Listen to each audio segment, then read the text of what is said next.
안녕하십니까, 임재원입니다. 오늘은 이 중국을 알아야 한반도의 판세가 보인다라는 제목으로 주제를 삼아봤습니다. 지금 우리 대한민국에는 미국을 잘 이해하고 아는 사람들은 많지만은 이 중국을 제대로 아는 사람들은 없다 라는 얘기를 하고 싶습니다. 더울 김용욱 선생이 중국 통이다, 중국에 대해서 완전히 막 빠삭하게 안다, 뭐 그런 평가가 있습니다만은 뭐 그분도 많이 아시겠죠. 그런데 정작 중요한 것은 알지 못하는 것 같다라는, 일단 이 얘기를 던지면서 이 얘기를 시작해 보고자 합니다. 과연 우리 이 우리 대한민국의 그 전문가라는 사람들이 과연 중국을 얼마나 알고 있을까? 지금 시진핑 주석이 10년, 지금 원래 10년 만기죠. 10년 임기죠. 5년 해서 두 번째 임기로 지금 들어가 있는데, 그러면 10년이면 끝납니다. 그죠? 10년 두 번 임기가 끝나면. 근데 시진핑 주석의 이 임기 제한 폐지가 지금 나오고 있습니다. 이 얘기가 나오고 있고, 아마 그게 그렇게 실행될 거다라고 관점을 그렇게 보고 있는데, 이것을 어떻게 볼 건가, 어떻게 이해할 것인가 하는 것이 굉장히 중요하다라는 얘기죠. 어, 중국의 정치를 일단 알아야 된다는 얘기. 중국의 정치의 본질이 무엇냐라는 얘기입니다. 중국은 청 대청 제국이 망한 이후로 삼민주의의 그 중화인민 손문 선생이 이끄는 그 뭐죠? 명칭이 정확하게 뭐죠? 그, 어, 그 어떤 민주 체제가 있었죠. 있었지만 그건 굉장히 불안했었고, 중국 각지의 그 많은 모순 때문에 군웅이 활거했었고, 또 거기에 공산주의, 또 삼민주의 뭐 등등과 같이 대혼란의 그 과정을 거치면서 대혼란의 어떤 흐름을 이어오다가, 또 거기에 이제 일본의 침략, 응? 어, 침략 전쟁이 있었죠. 그리고 마침내 모택동에 의해 가지고 중국이 통일이 됩니다. 중국이 통일이 되었습니다. 중국 공산 공산 공산주의를 이념으로 하는, 막스 레닌주의를 이념으로 하는 중국 통일이 성취가 되었습니다. 49년이었죠. 근데 여기서 중국이 막상 중국을 이 모택동 사성에 의해서 이 중국이 통일되고 난 이후에 중국을 과연 어떤 방향으로 이끌어 나갈 것인가 하는 부분에 있어서 중국은 많은 갈등을 겪었습니다. 그 갈등을 겪었고, 그들이 창출해 놓는 중국이 앞으로 나가야 될 방향, 그죠? 앞으로 몇백 년간을, 최소한 중국 왕조가 보통 한 150년, 200년, 한마 그 정도 가면 많이 가죠. 뭐 한나라도 400년이라고 합니다만은 사실상 중간에 한 200년 중간 지점에 가서 망했었죠. 그리고 다시 유수가 한의 유수가 한나라를 장악함으로 인해 가지고 이제 한나라 합쳐서 400년이라고 하지만은 그렇게 긴 역사는 없습니다. 대부분 한 150에서 200년이면 끝나버립니다. 그렇듯이 앞으로 향후 중국이 중국을 통일했지만, 중국 공산주의가 중국을 통일했지만 이것이 영원할 것인가?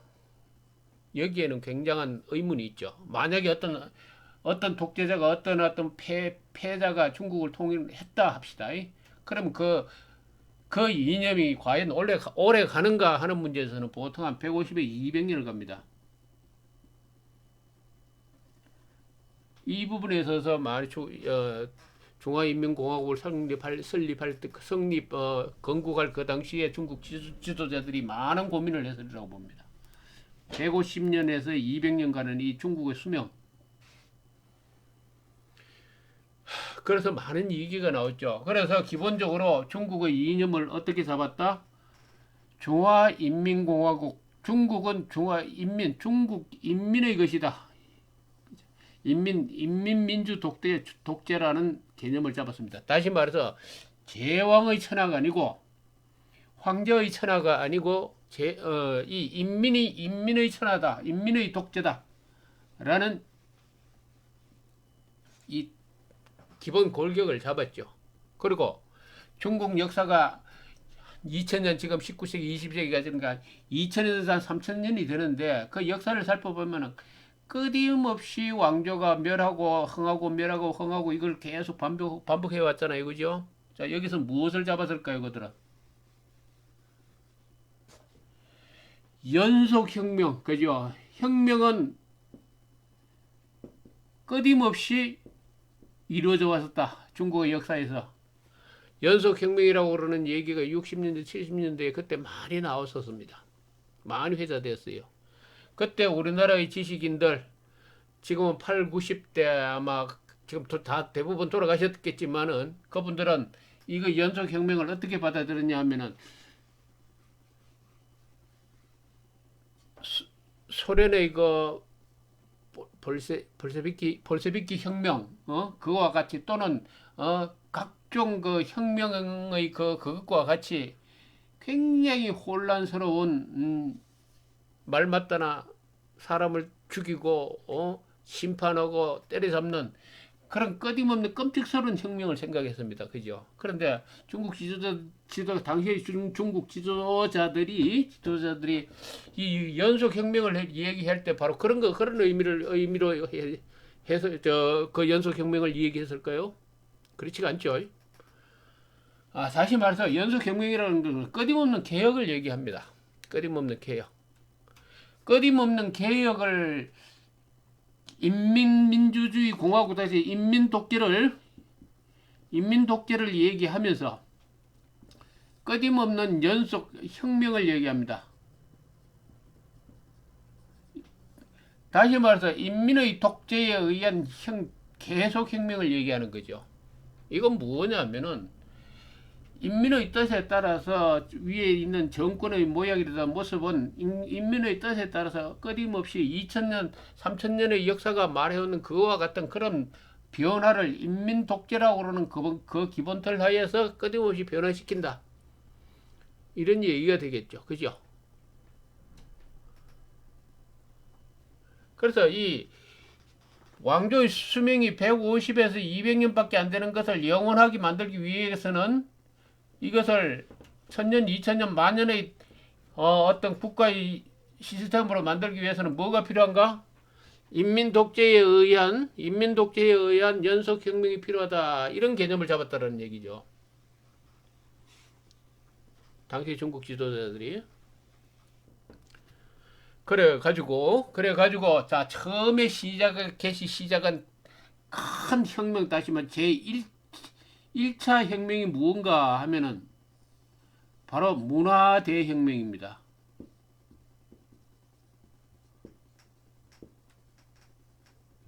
대자를 붙였죠. 여기 앞에 대자, 큰 대자를 붙였잖아요. 자, 이것이 바로 중국의 역사의 시작입니다. 연속혁명의 시작입니다. 문화대혁명은. 중국 어느 지도자들도 이 문화대혁명의 바람을 피해 나갈 수 없었습니다. 단 한 사람, 모택동을 빼고. 모택동과 그 밑에 모택동의 이 충실한 추종자인 사인방. 그리고 누가 했어요? 이 혁명의 주체는 그 당시에 8억, 5억, 6억 인민독재죠. 인민독재가 시작됐어. 가장 강력한 인민독재. 그것의 상징이 문화대혁명입니다. 문화대혁명이라는 얘기예요. 그래가지고 이 과정을 거치면서 이 이 대장정을 거쳐서 중국을 통일할 때 그 지대한 공헌을 했던 많은 정치 지도자들이 인민 독재라고 하는 이 칼바람의 세탁, 더러운 것을 씻어내는 거죠. 이 씻어내는 과정을 거쳤다라는 얘기죠.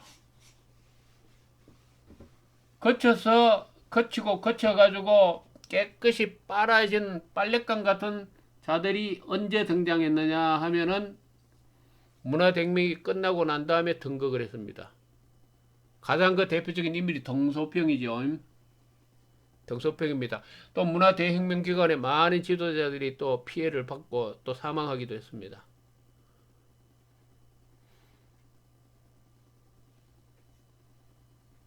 그죠?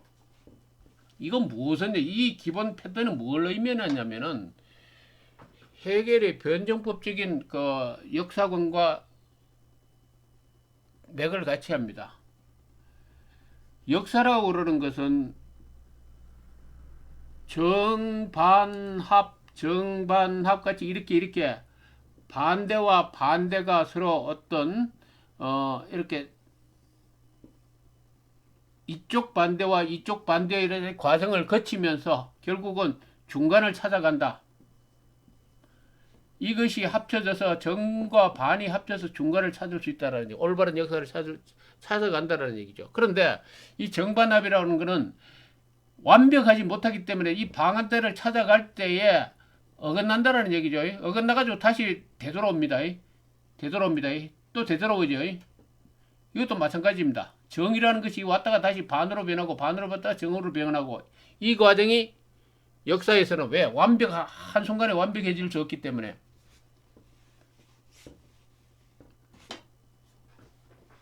다시 말해서 여기서 대문화혁명이 일어났다면 여기서 반드시 모순이 발생하죠. 문화혁명에서의 모순,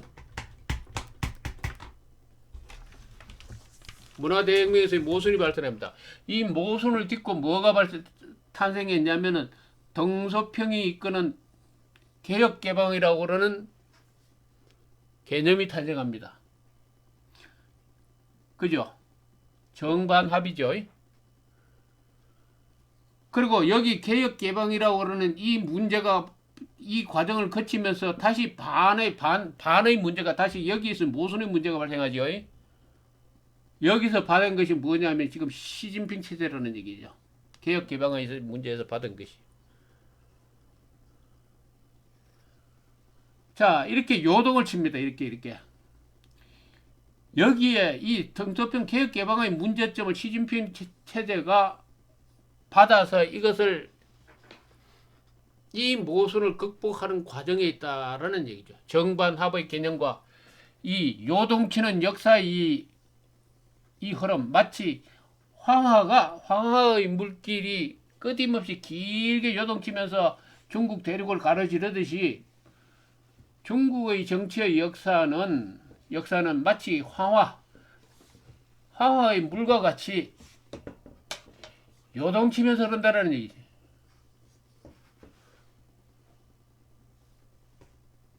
중국 지도자들이 중국 대륙을 통일하고 앞으로 중국을 어떻게 이끌어갈 것인가에 대한 결론은 바로 이겁니다.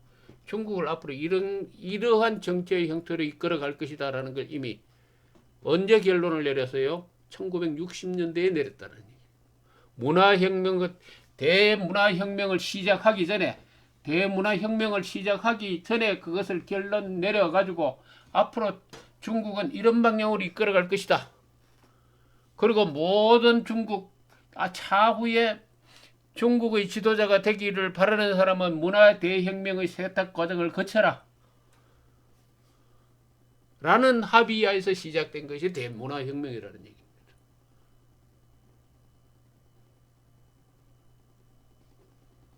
그리고 문화혁명이 끝나자마자 그렇게 혼란스럽고 그렇게 어지러웠던 중국이 한순간에 덩소평의 하나의 깃발, 개방이라는 깃발을 꽂는 순간 중국이 조용하고 안정이 될 수 있었던 것은 바로 이런 합의 때문에 가능했다라는 얘기입니다. 자, 그렇다면은 지금 현재 시진핑 체제가 들어섰습니다. 지금 현재 시진핑 체제 이 체제라는 것은 개혁 개방으로부터 시작되어진 많은 문제점을 지금 중국이 노출하고 있습니다.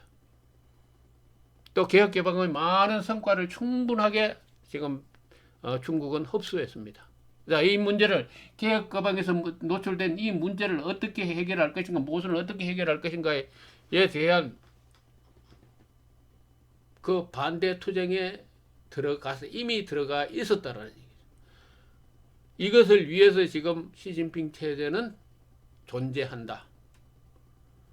그러기 위해서는 그 형태라는 것이 마치 모택동 시대의 그 형태와 유사한 비슷한 패턴을 가지게 될 것이다 라는 것이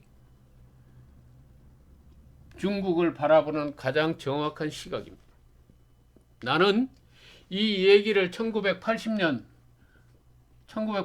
그때 당시 내 나이가 20세에서 30세 사이입니다. 이 시대 때 덩소병이 등장할 때에 중국의 앞의 흐름은 이렇게 흘러갈 것이라는 걸 이미 많은 사람에게 얘기한 바가 있습니다. 그때 80년대 당시에 나는 지금과 비슷한 어떤 루트를 통해서 이런 얘기를 했었고 그 얘기를 들은 사람들이 많이 있을 겁니다. 중국이 앞으로 이렇게 될 것이다. 근데 그 당시에 들을 때는 뭐라고 그러냐면은 한마디로 콧방귀를 뀌었죠.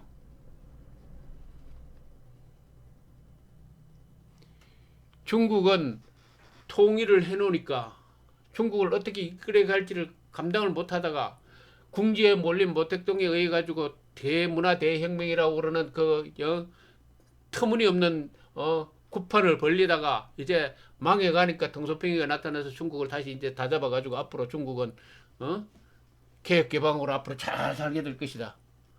이랬단 말이죠. 그때 그 당시 사람들이. 난 그때 그랬어요. 그 웃기는 소리 하지 마라. 중국은 지금 그 나가는 것이 그들의 정치 프로그램에서 100년 이상의 장기 계획을 가진 프로그램에 의해서 마치 이 로켓가 지금 발사돼서 떠난 것과 같은 그런 지금 현재의 기세다. 앞으로 이 중국이 어마어마한 상황으로 변하게 될 것이다. 그때 20대 30대 때 이 사람이 했던 얘기예요. 이 얘기.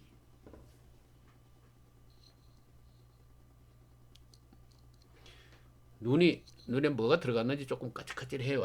미안합니다.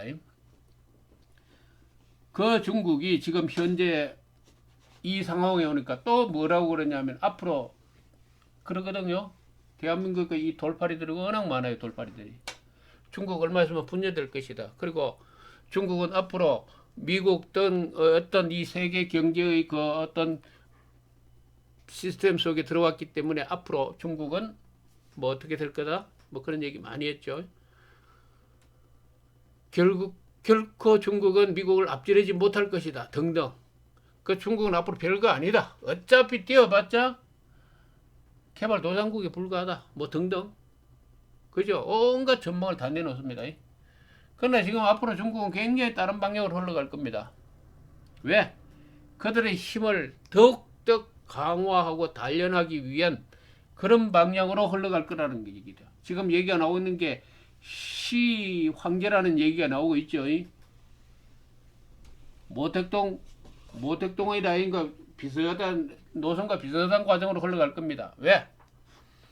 문화 대혁명 과정에서 그 하방되었던 그 문화교 대혁명의 그 혁명이라고 그러는 거대한 그 학교, 혁명의 학교에 들어가서 철저하게 학습을 받았던 이 시진핑 주석이라는 사람이 지금 올라가 있죠. 그죠? 그 모택동 사상을 가지고 모택동 사상을 외쳤던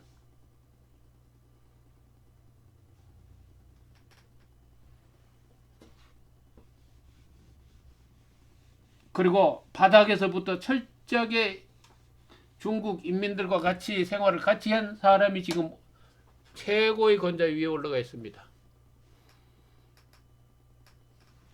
가장 문화 대혁명의 그 정신을 잘 이어받았다고 볼 수 있죠. 그리고 저 보시라의 뭡니까?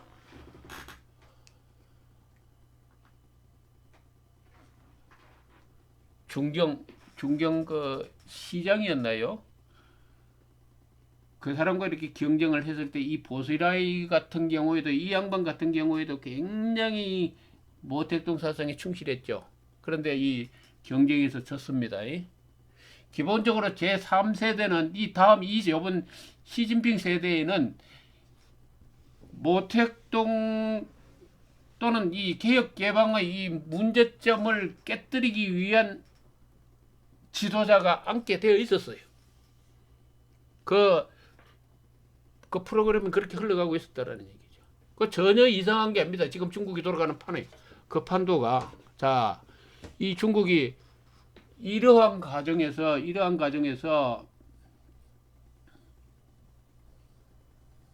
이게 중국입니다. 이러한 대륙의 큰 용토림이 있습니다. 이 용토림이라는 건 최소 100년, 200년을 계산한 용토림입니다. 그리고 중국이라고 그러는 게 그렇죠. 마치 이 국가라고 그러는 것은 이 사람의 몸과 같거든요. 예, 무슨 사람의 몸과 같더라니. 각 손가락 가끔 이 신체를 단련하면 아기가 태어나가지고 저희 이제 그 몸이 형성되어 가지는 과정에서 신체를 단련하는 과정에서 처음에는 어느 뭐 다리라든지 또는 뭐 어디 손이라든지 그 부분만 단련이 되잖아요. 살아나잖아요. 결국은 그 몸이 완성되면 최전성기가 언제냐면 온 몸이 골고루 잘 발달된 시기가 최고의 전성기가 됩니다. 그 기능이 최대한으로 발휘되어 있더라고요.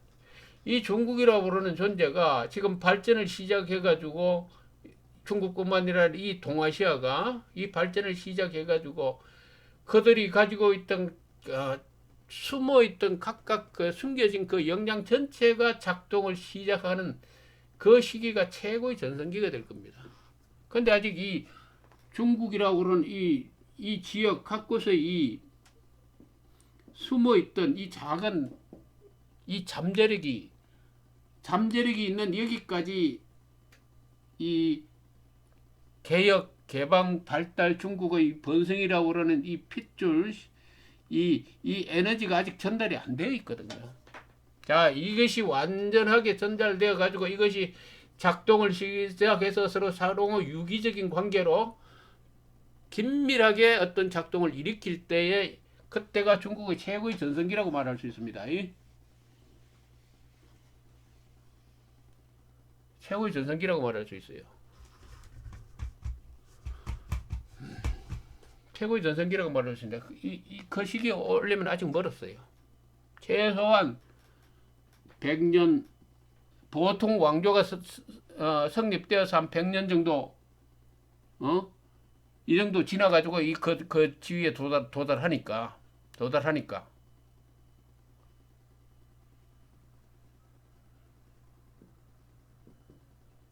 지금 현재 그러하기 때문에 지금 벌써 연소혁명의 그 과정을 얘기하자면은 어떤 왕조가 들어서서 이 왕조의 정성기가 쭉 올라가지 않습니까? 올라가가지고 이 개방이 안 돼요. 과거의 왕조는 이 개혁이 안 된다라는 얘기죠. 올라갔다가 그냥 주저앉습니다.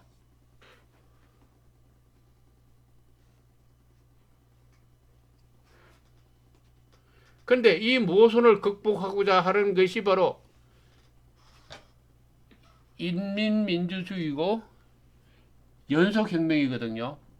인민민주주의와 연속혁명을 반영한 이 장기 계획 플랜에 따라서 지금 중국의 역사가 진행되고 있다면은 이 아직 지금 전성기로 올라가려면은 상당한 시간이 걸립니다. 아직 한 100년 더 기다려야 된다는 얘기죠. 또 이런 관점이 있습니다. 이런 정반합 연속혁명과 인민민주주의의 연속혁명의 끊임없는 이 변화, 이 관점도 있지만은 중국의 이 현재 이 정치의 변화는 예를 들어서 새장속의 새다, 그죠? 새가 한 마리 딱 있습니다, 그죠? 새라는 관점도 있죠. 이 새를 쥐었다, 놓았다, 풀어줬다, 놓았다, 뭐 등등 이 관점도 있습니다만은 그러나 모택동 최소한 모택동이 주장했던 모택동 주석이 과거에 모택동 사상이 생각했던 이 중국의 역사 발전이라고 그러는 것은 인민민주주의에 의한 연속혁명입니다.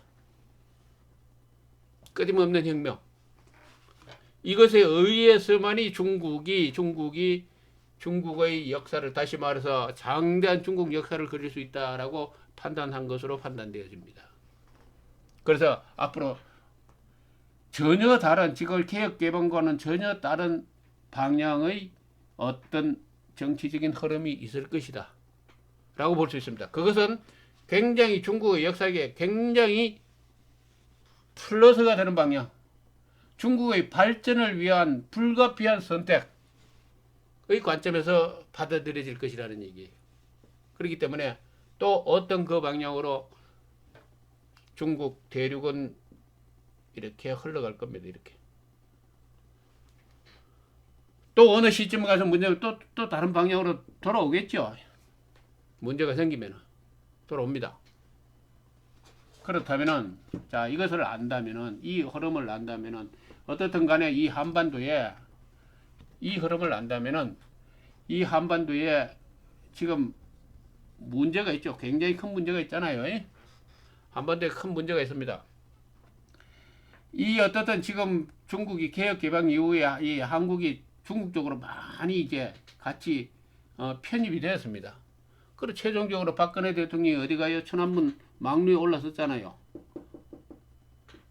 박근혜 대통령이 올라섰잖아요. 시주석이랑 같이. 이게 올라서니까 미국이 깜짝 놀랐죠. 한미동맹 깰 거냐고. 그 한미동맹을 깰 건지 안 깰 건지를 가장 시험하는 가장 리트머스 종이를 가지고 리트머스 종이로 삼았던 것이 뭐냐면은 사드 배치가 하겠다는 얘기죠. 이 사드 배치 허용해라. 압력을 넣었죠. 그 압력에 못 견뎌가지고 지금 사드 배치했잖아요. 그런데 이 사드라고 그러는 거는 분명하게 얘기하지만은 이 목적이 뭡니까? 이 미국을 방어하는 거 맞죠? 미국을 방어하자는 거 맞습니다. 이거 부인하면 안 되죠. 이거 지금 화성 15를 가지고 지금 이 날아가는 지금 실험을 하고 있는데 이 맞추는 연습을 지금 계속해 무기 개발을 하고 있는데 북한에서 이 사드를 갖다 놓으면은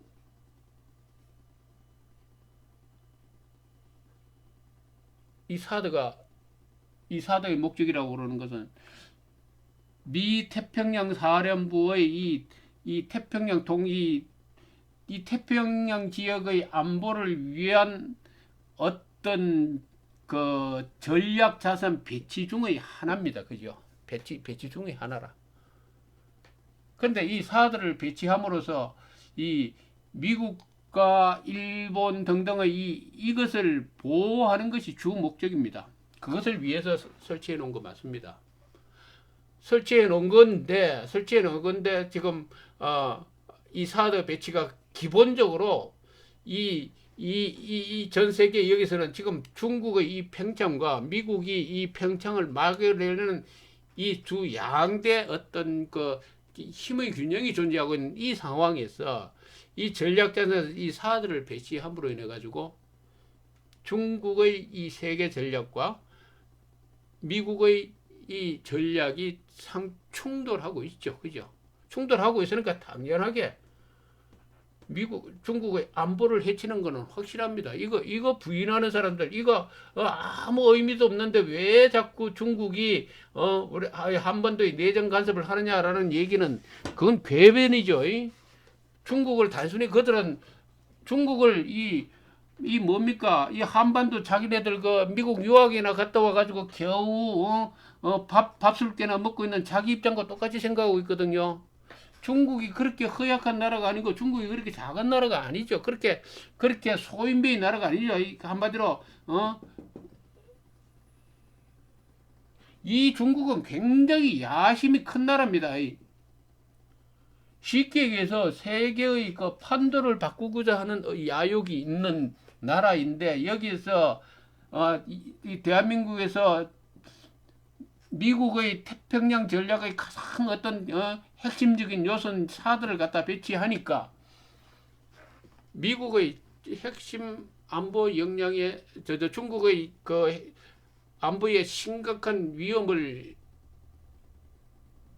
준다라는 얘기를 당연하는 겁니다. 당연한 거. 그걸 왜 부정하죠? 아니 중국이 한국이랑 똑같습니까?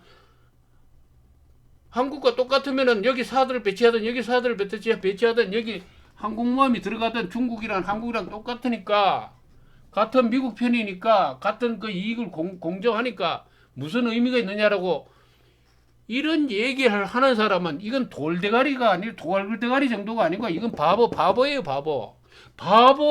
바보에 불과한 자들이 대한민국의 정치를 좌우한다고 그러고 있으니까 지금 대한민국이 제대로 돌아가겠어요?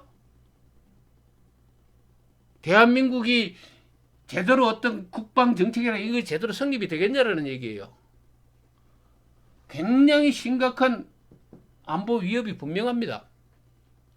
이 사들을 중심으로 해서 많은 작전이 미국의 이 태평양 전략의 작전이 수행된다라는 얘기입니다. 일단 유사시에 전쟁의 미국과 기본적으로 이 태평양 지역에는 북한은 이건 그냥 딸려 있는 작은 변수에 불과해요. 이건 큰 의미가 없습니다. 가장 큰 것은 중국과 미국의 이 대립입니다. 여기에 어떤 균형과 어떤 충돌에 의해서 전쟁이 일어날 가능성이 있습니다. 가능성이 있다라는 얘기.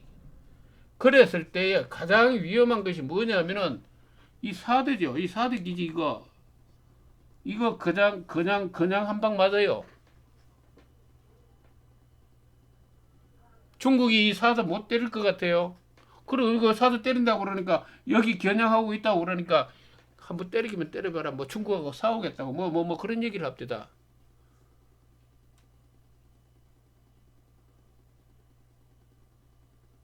하기사 이철호 의원 같은 사람이야 뭐라고 그래요? 중국 항공모함 하나가 여기 서해에 들어오면은 중국이 벌벌벌 떨고 이 중국을 다 초토화시킬 수 있다고 그러는 이런 형편없는 사람들이 대한민국의 국회의원이라고 말 맞다나 뭡니까 설치되고 있으니까 이 대한민국 이 안보가 제대로 운영이 되겠어요?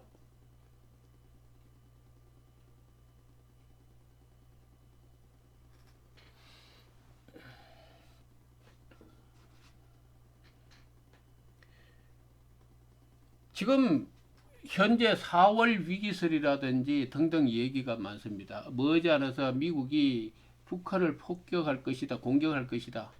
얘기 많이 할 것입니다. 또 그들이 이때까지 얼마 있으면 미국이 먼저 코피 작전 터뜨리겠다고 온갖 소리를 다 떠들어놓고 지금 한다는 얘기가 뭐냐면은 미국이 절대 선제 공격하지 않을 것이다. 선제 공격하지 않은 이유는 그들이 전쟁 범죄자가 안 되기 위해서 북한이 먼저 때리기를 기다릴 것이다. 뭐 그런 얘기를 합니다.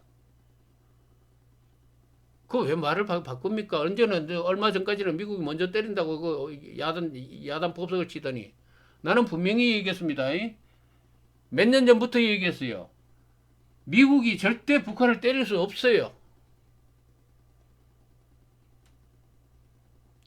때릴 능력이 있으면 때려보세요. 지금 때려보면 지금 현재 때리는 것이 미국이 뭡니까? 북한에 대해서 무슨 아량을 베풀어서 지금 안 때리고 있습니까? 남한 4천만, 5천만 국민들 죽을까봐? 미국이 월남에서 왜 뺐을까요? 이 문제를 내가 그전 몇 번 얘기를 하는데 매디슨 이 뭡니까? 국무장관입니까? 매디슨 씨가 이런 얘기를 했다고 그러더라고요. 그때 1970년대 그때 월남에서의 그 패배, 쓰다신 패배를 잘 기억하고 있다. 1950년대 여기서의 그 패배를 잘 알고 있다. 그때와 미국은 지금 다르지 않다. 같지 않다. 그 나선 전쟁에 대한 많은 교훈을 잘 알고 있다. 지금은 그와 같은 실수를 저지르지 않을 것이다. 라고 얘기를 하고 있습니다. 그러나 과연 매디슨 씨가 그만한 그 교훈을 제대로 인식하고 있을까요? 월남전의 패배는 말이죠. 미국이 공산진영과 자유진영이라고 그러는 월남전을 이 성격으로 판단했다라는 얘기죠. 미국의 자유진영의 이익을 위해서 미국과 이 공산진영과 싸우는 이념 전쟁으로 생각했어요, 미국은. 그러나 여기의 본질은, 이 전쟁의 본질은 공산진영과 자유진영의 싸움이 아니었습니다.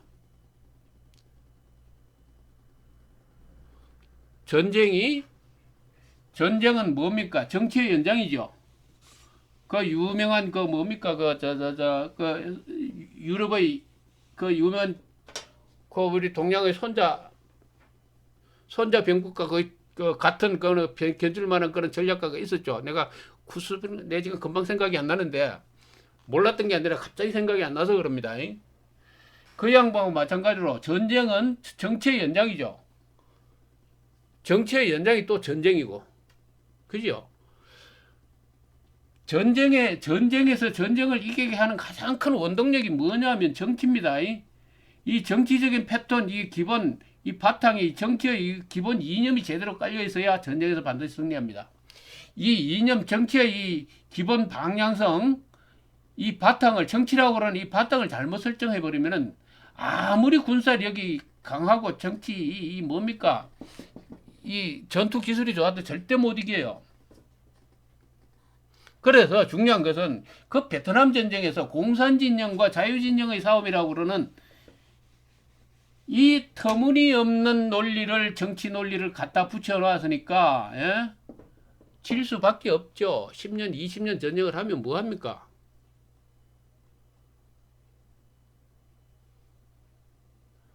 베트남의 문제는 그 베트남 자체의 문제, 여기 자체의 문제가 무언가, 민족의 문제가 무언가에부터 시작해야 됩니다. 베트남 인민의 이익이 무언가, 베트남 인민들이 궁극적으로 무엇을 지향하고 있는가를 여기서부터 접근해야 되지, 자유민주주의와 공산주의의 대립, 이각대로 접근해버리다 베트남에서 져버려서 돼요.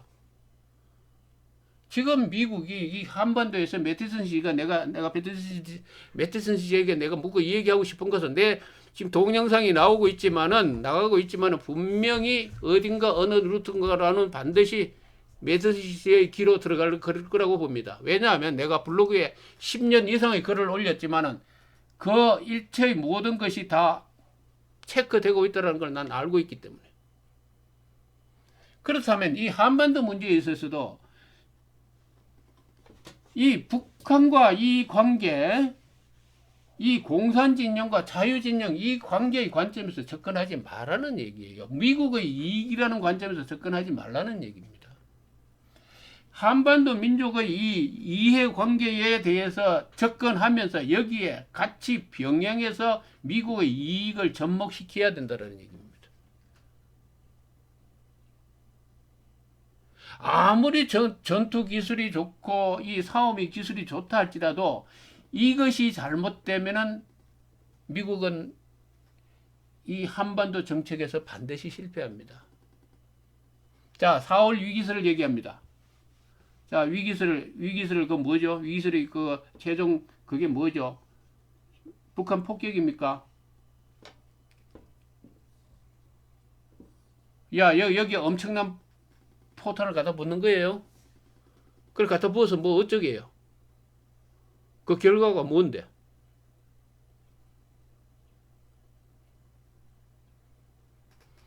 갖다 부어서 이 결과가 정치적인 승리의 깃발을 꽂을 수 있다고 생각하십니까? 이 정리가 갖다 본 결과가 무슨 명분으로? 비핵화라고? 비핵화를 위해서 3천만, 2천만, 3천만을 죽여야 될 이유가 있어요?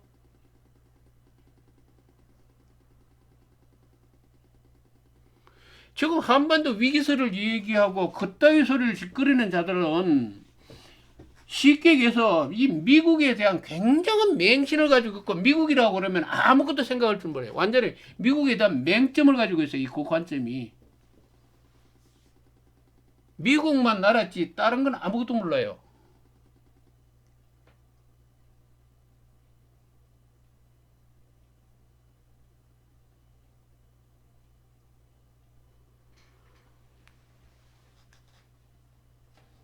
우리가 어제도 이래 패널 MBN 같은데 이 패널 나오고 이 흔히 얘기해서 이 한반도 이 얘기를 하는 사람들을 내가 쭉 들어보면은 참 한마디로 굉장히 참 과관이에요, 과관. 응?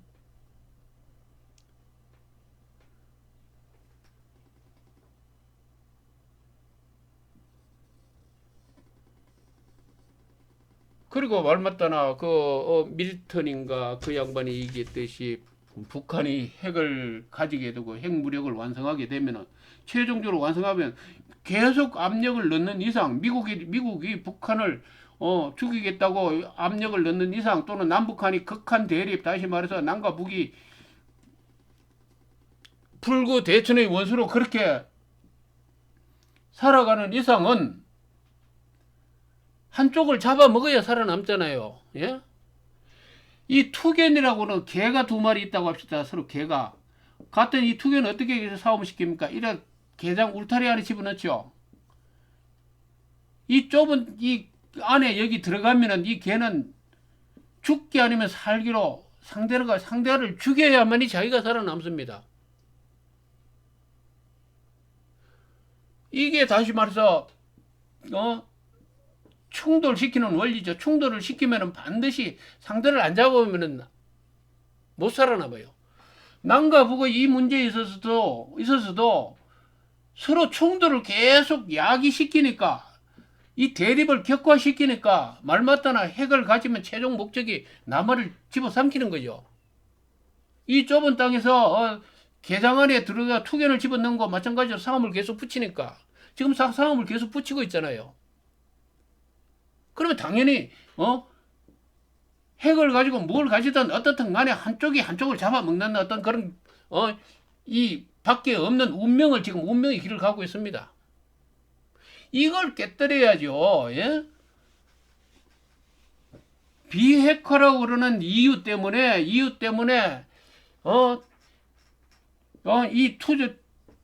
이 새창살 속에 두 마리의 투견을 집어넣어야 한다. 두 마리의 개는 반드시 두 마리 중에 한 마리는 반드시 죽어야 된다. 4천만, 5천만 원이라는 이 엄청난 이 민족이 죽어도 괜찮다? 이게 무슨 개떡 같은 논리예요, 이게. 미국이 말이 매티슨 씨가 이런 관점을 가지고 있다면 월남에서 패하는, 그거 이상으로 패하게 될 겁니다.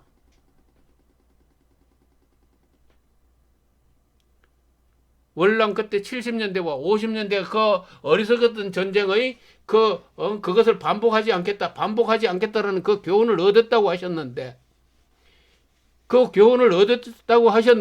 얻은 교훈이 뭔지는 내가 모르겠지만, 기본적으로 이 관점이 바뀌지 않으면 언제 어디서든지 어디 가든지 패합니다.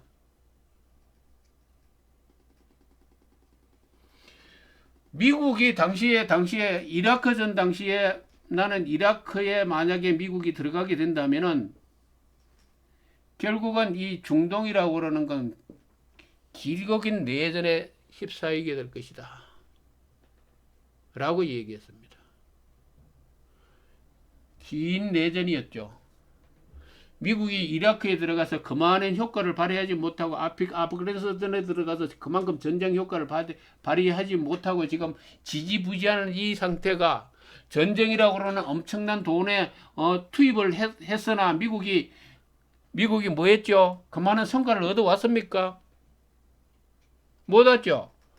이 성과를 얻지 못한 결과가 뭡니까? 2008년 금융위기로 드러났잖아요. 이것이 뭐 월가의 뭐에 의해서 났다고 그러지만 기본적으로는 미국이 대외 이 정복전쟁, 다시 말해서 전복전쟁입니다. 모든 과거의 왕조들이 이 전복전쟁의 실패로서 다 망했어요. 대외 전쟁, 다시 말해서 이란, 이라크, 아프가니스탄에서 벌려왔던 이 수많은 전쟁이 충분한 효과를 나타내지 못하면 반드시 그 나라는 경제적으로 파탄이 오게끔 되어 있습니다. 이라크에서는 중동에서 그 정책이 성공적이지 못했는데 미국의 정제가 아무 이상 없이 그냥 빵빵 돌아갈 거라고요. 2008년에 그냥 경제적인 파탄이 왔잖아요. 그거를 단지 변명으로서 월가의 무슨 탐욕이 만드는 결과다? 아니죠. 오바마 대통령이 이 전쟁의 파탄이 미국의 경제 위기로 몰아왔기 때문에 오바마 대통령이 그것을 치유하는 하나의 방법으로서 무엇을 택했습니까? 양적 완화를 택했잖아요. 경제학자들은 그런 얘기합니다. 이 왕적 완화의 의미가 뭔가? 온갖 얘기를 다 합니다만은 양적 완화라는 건 뭐냐 하면은 미국의 자산 가치를 기본적으로 다운시키는 거예요. 왜? 전쟁에서 실패하고 그만큼 미국의 경제 가치가 이 미국 국가라고 하는 브랜드 이 자체가 주저앉았기 때문에 그게 맞춰져야 돼요. 양적 완화를 통해서.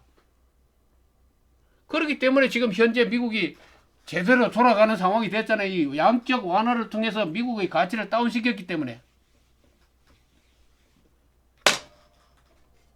예? 2008년 왜 경제 위기가 왔는지 오늘 내가 분명히 얘기했습니다. 나는 이 내용을 내 블로그에 몇 번을 올렸습니다만은 그것이 하도 읽는 사람이 그렇게 많지 않고 또 한마디로 무명 이름 없는 사람이 하는 얘기니까 한쪽 귀로 들렸지 모르지만 기본적으로 오바마 대통령의 그 정책은 양적 완화를 얘기할 때 많은 사람이 온갖 비난을 다 했죠. 얼마 있으면 이것이 어떤 좋은 결과로 나타났다가 더 큰 후유증으로 나타날 것이다. 온갖 얘기를 다 했지만 난 그때 얘기했습니다. 이 양적 완화야말로 미국의 가치를 재조정시키는 처방이 될 것이고 이것이 결과적으로 효과를 나타낼 것이다. 난 그때 그 얘기를 했습니다. 내 블로그에 글에 다 있어요. 지금 내가 10년간 이상을 한 15년 가까이 블로그 활동을 했는데 그 내용이 전부 다 하나도 글자 안 지우고 난 내 글을 지우지 않고 그대로 다 보관하고 있어요. 이 임재훈의 얘기는 말이죠. 이 30년 전의 이 얘기나 지금의 얘기나 40년 전의 얘기나 한 가지도 변한 게 없습니다.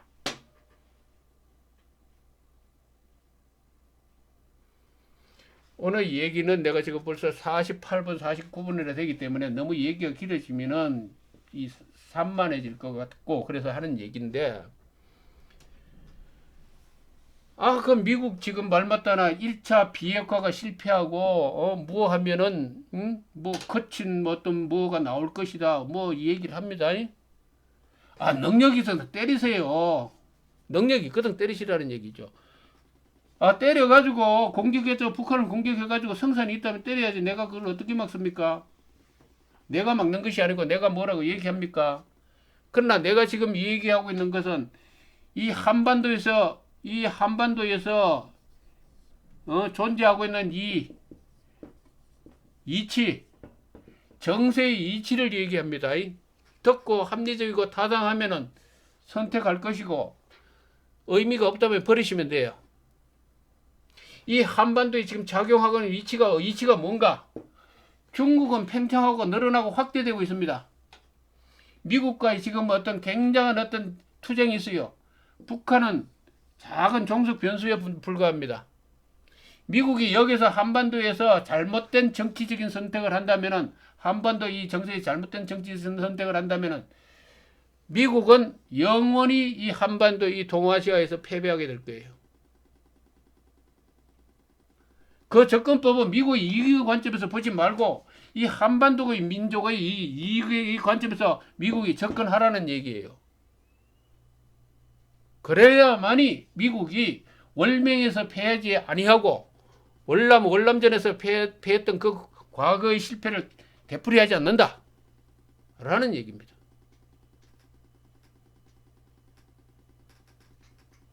그리고 중국의 팽창을 지금 이 뭡니까 유튜브에 들어가 보면 온갖 얘기를 다 합니다만은 또 이 미국 편에 서가지고 중국을 포위하는 이 봉쇄망 이 중국의 이 봉쇄망에 이 봉쇄망에 같이 동참을 해야 대한민국이 번창하고 번영을 누릴 수 있다. 이따위 소리 하는 사람이 많이 있더라고요. 있는데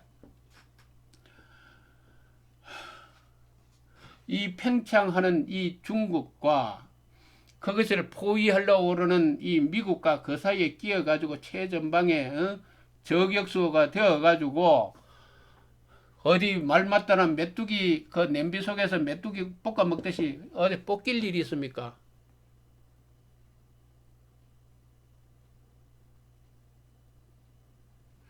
여기 대립이 격화되어져 가지고 말맞다나 여기서 어떻게 살아남으려고?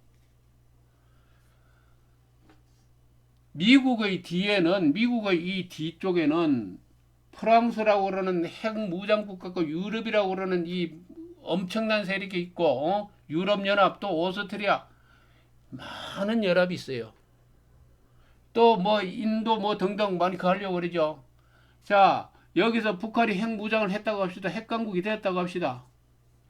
이 중국의 팽창의 입장에서는 이 북한의 용도가 뭘까요?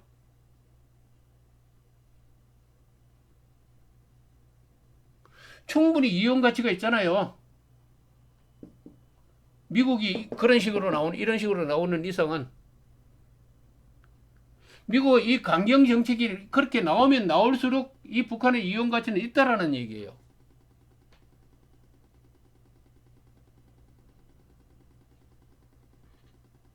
왜 이 한반도를 둘러싸고 이상한 방향으로 지금 흘러가는 흐름을 옹호하고 같이 춤추고 장단치는 그런 사람들은 뭐 하는 사람들입니까? 지금 전쟁을 북돋우고 전쟁의 그것을 장구를 치는 사람들은 솔직히 말해서 그 사람들은 그런 얘기를 합니다. 이 좌파를 싹 쓸어버려야 된다. 온갖 얘기를 다 하면서 그 얘기를 합니다만은 정말로 위험한 사람들. 절대로 앞으로 대한민국 정권을 잡아서 안 될 사람들이에요. 사드 배치함으로 인해 가지고 미국의 전략과 자산 미국의 이 태평양 이 전략 배치에 굉장히 중요한 포인트를 더 첨가시켜 줬어요. 이거 대립이 격화되고 있죠. 이 한반도에서. 사드라고 그러는 이런 어떤 전략 무기가 들어와 가지고 이 한반도 문제를 어떻게 해결하는 게 아니고 여기 어떤 평화적인 분위기라든지 어떤 정치 시스템이라든지 어떤 그것을 만들어 가지고 이 문제를 완화시킬 생각을 해야지.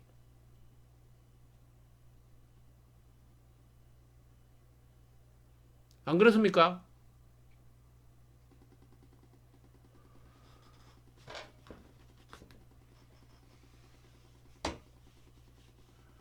오늘 또 참 이 얘기가 많이 길어지고 이 얘기를 시작하면 참 끝이 없습니다. 끝이 없는데 오늘은 요 정도로 이 얘기를 하고 다음에 또 기회가 있으면 또 할 얘기가 또 많이 있습니다. 그리고 언제든지 저희 임재훈의 논차나 저희 TV 여기에 시청하고 구독해 주시면 매우 감사하겠습니다. 여러분들의 지원이 그 구독과 시청이라고 그러는 그 추천 그것이 저희 이 얘기를 계속할 수 있는 힘이 되니까 많은 힘이 되어 주시길 바라겠습니다. 그리고 그 TV 유튜브 TV가 많이 있습니다만은 이 편향된 다시 말해서 한쪽으로 치우치신 그 내용이 아닌 다양한 각도에서 여러분들과 의견을 나누고 싶다라는 걸 말씀드리면서 이번 방송은 이 정도로 하겠습니다. 예, 다음에 뵙겠습니다.